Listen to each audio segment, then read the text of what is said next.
Hello, so the source I'm going to be reviewing today is by the Harvard Business and Society, titled The Myth of Sustainable Fashion, by Kenneth P. Parker.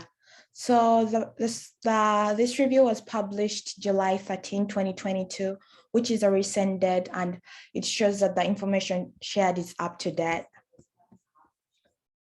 We can also tell by this little summary right here that writer Kenneth is a senior lecturer, is also an advisory director, and formerly the chief operating officer at Timberland. So this information helps show that he's someone known in the industry, and what he has to say is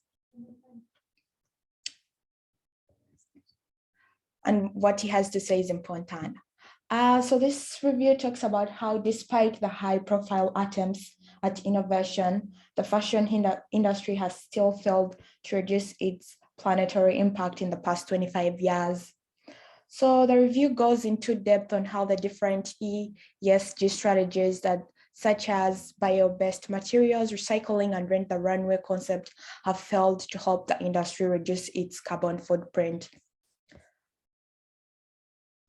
So the review talks about how very few brands know where their stuff come from in the supply chain, and how very few have entered into active relationships with their suppliers to reduce their carbon footprints.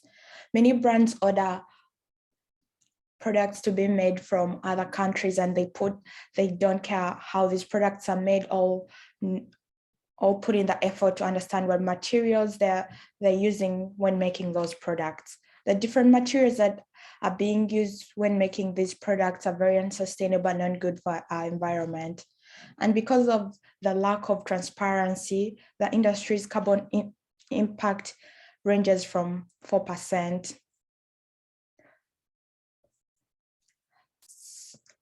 So clothes have a very short lifespan, and they end up in the dump. So by this, they mean that with fast fashion, because of the ongoing changing trends, people end up buying new clothes all the time. So they always keep changing clothes, and they throw away the clothes they have right now in order to buy new ones.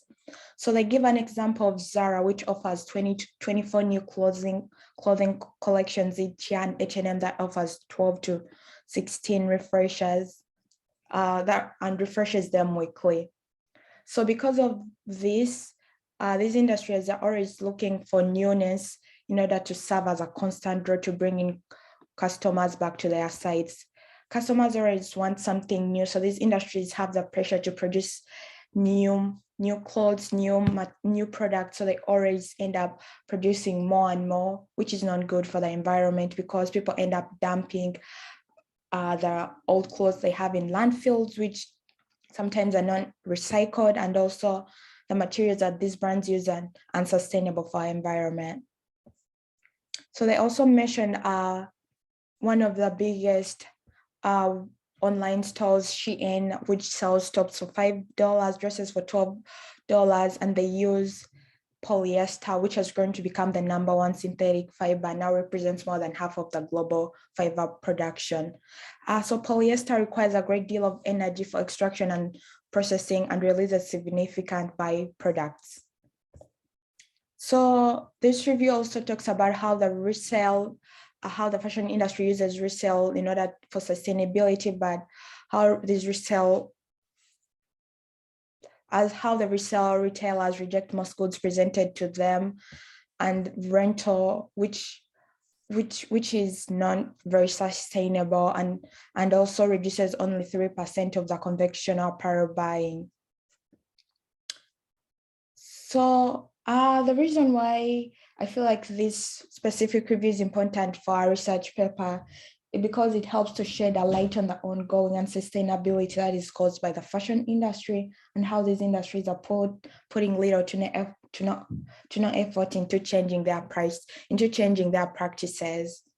I feel like this specific review will be a very good addition to our research paper, because it'll help us talk about the fashion aspect of our paper, and also how these industries are doing nothing to change, and how using hemp hemp will help us in order to use natural fibers, which are good for the environment, rather than using artificial synthetic fibers. Thank you.